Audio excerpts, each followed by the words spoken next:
الناس اللي بتحب الحواوشي اسكندراني زيي بس عاملين دايت، الفيديو ده ليكم. النهارده هنعمل مع بعض الحواوشي اسكندراني بطريقة سهلة جدا وطعم لذيذ وفي نفس الوقت صحي. تعالوا يلا بينا نشوف هنعمله ازاي. اول حاجة عندي نص كيلو من الدقيق الاسمر او دقيق الحبة الكاملة. هضيف عليه نص معلقة صغيرة من البيكنج باودر ونص معلقة صغيرة من الملح، وبعد كده هقلبهم كويس. العجينة دي تقدروا تعجنوها بايديكم، مش شرط تستخدموا عجان، يعني احنا مش هنعجن كتير يعني. بعد كده هضيف معلقة كبيرة من الخميرة الفورية، وطبعا لازم تكون الخميرة دي انتم مجربينها قبل كده. لو مش مجربينها قبل كده اختبروها في شوية مية دافية الاول بره. وبعدين هضيف معلقة كبيرة من عسل النحل وكوبايتين الا ربع من الحليب الرايب، هنضيفهم تدريجي واحنا بنعجن. انا استخدمت هنا حليب نباتي، انتوا تقدروا تستخدموا حليب بقري عادي. لو ما عندكوش حليب رايب هتضيفوا على الحليب اللي عندكم معلقة كبيرة من الخل او عصير الليمون، هتلاقوه هو كتل لوحده كده وبقى زي اللبن الرايب. هنخلط كل المكونات دي مع بعض كويس، وبفضل اضيف الحليب تدريجي وانا بعجن. هكتب لكم المقادير كلها في صندوق الوصف. ولما العجينة تتماسك معايا بالشكل اللي انتوا شايفينه ده، هبدأ اضيف ربع كوباية من زيت الزيتون وهرجع اعجن في العجينة تاني. لما هضيف الزيت هتلاقوا العجينة بقت ملزقة كده، وده عادي، هو ده اللي احنا عاوزينه علشان الحواوشي يطلع معانا طري في الاخر. احنا بس هنعجنها كويس مع بعض، وبعد كده هنحاول نلمها على قد ما نقدر على شكل كورة، وهندهن الطبق زيت والعجينة نفسها من بره، وبعدين هنغطيها ونسيبها تخمر براحتها. وده بيكون قوام العجينة اللي احنا عاوزينه، بتلزق سنة في الايد. هبتدي بقى ألمها زي ما قلت لكم، وهنغطيها ونسيبها تخمر، واثناء ما هي بتخمر هنبتدي بقى نحضر الحشوة. هنحتاج للحشوة نص كيلو من اللحمة المفرومة. هضيف عليه بصلاية كبيرة متقطعة وفلفل الوان، لو حابين تضيفوا فلفل حراق تقدروا تضيفوا، بس انا ما ضفتش علشان يعني البيبي تقدر تاكل معانا. بعد ما هضيف البصل والفلفل هبتدي اعجن اللحمة كويس معاهم، بحيث تكون يعني لازم تتعجن كويس جدا، بحيث اللحمة تكون ملزقة في بعضها قوي كده، ما تكونش بالشكل اللي انتوا شايفينه ده. وده اللي بيخلي الحواوشي ليه قوام وطعم كده مختلف.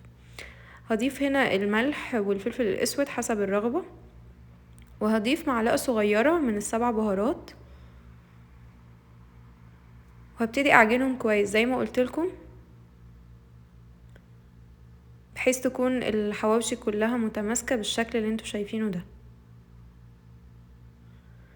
بعد بقى لما عجنتهم كده هبتدي بقى اضيف عليهم الطماطمايه المتوسطة. انا بحب اضيف طماطم للحواوشي، لو انتوا مش حابين تضيفوا ما تضيفوش، بس انا بحب طعمها في الحواوشي. دي طماطمايه حجمها متوسط كده، وبعد لما بضيفها ما بقلبش كتير علشان ما تتفعصش. وبكده تكون الحشوة جهزت عندي. هبتدي بقى اجيب العجينة، هي هنا كانت خمرت وبقت كويسة. هبتدي اقسمها كور.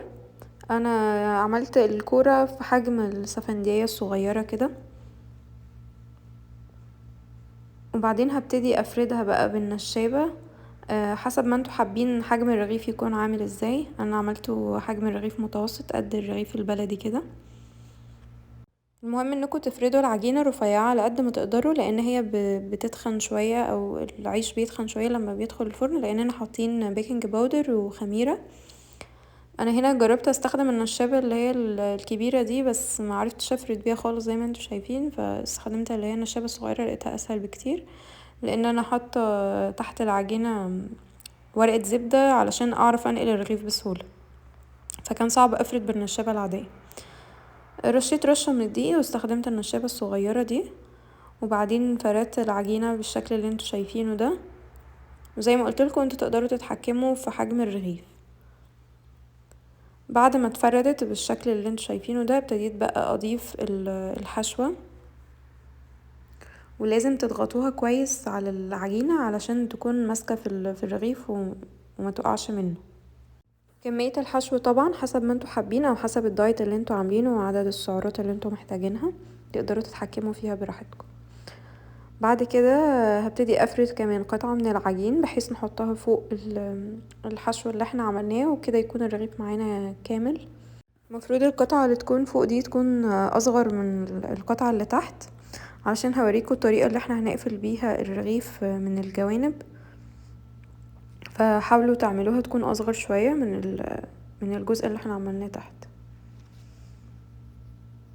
بعد كده بقى هحطها بالشكل اللي انتوا شايفينه ده، وهحاول اغطي بيه الحشوة،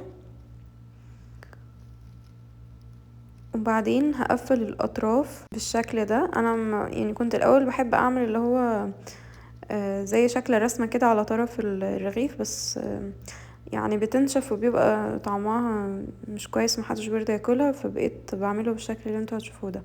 بقفلها كده بالشكل ده عادي، وبعدين انا هداري بقى الجزء ده خالص، يعني هعمله رغيف عادي. بعد لما بقفله بالشكل ده هروح شايله ورقة الزبدة كده بالرغيف، وبعدين هقلبه في صاج مدهون بالزيت كويس. وبعد لما بقلبه في الصاج ببتدي افرد الرغيف تاني، بحيث يعني يكون رقيق زي ما قلتلكوا، لان هو بينفش في الفرن. هرجع افرده تاني بالحجم اللي انتوا حابينه، انا بحب ارققه على قد ما اقدر. اثناء ما انا بشتغل في باقي الارغفة بشغل الفرن وبعليه على اعلى درجة حرارة.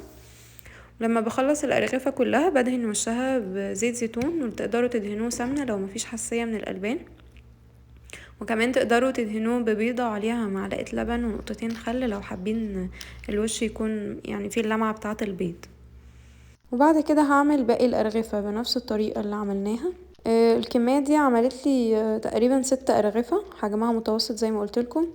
بعد ما بدهنه بالزيت برش رشة من حبة البركة، انا بحب طعم حبة البركة مع الحواوشي، تقدروا تستخدموا سمسم او تقدروا تستغنوا عنها خالص. وبعد ما برشها بضغطها كويس بايدي كده، بحيث ان هي ما تقعش من الرغيف بعد ما يستوي. والفرن بيكون متسخن على اعلى درجة حرارة زي ما قلتلكم. بدخلها وما بتاخدش هي وقت خالص، يعني مجرد بس ما تاخد لون من تحت، اللون اللي هو الذهبي الحلو ده، ساعتها ممكن تقلبوا الارغفة على الوش التاني. انا ده اللي انا بحب اعمله بصراحة، او ان انتوا تطفوا الفرن وتشغلوا الشواية.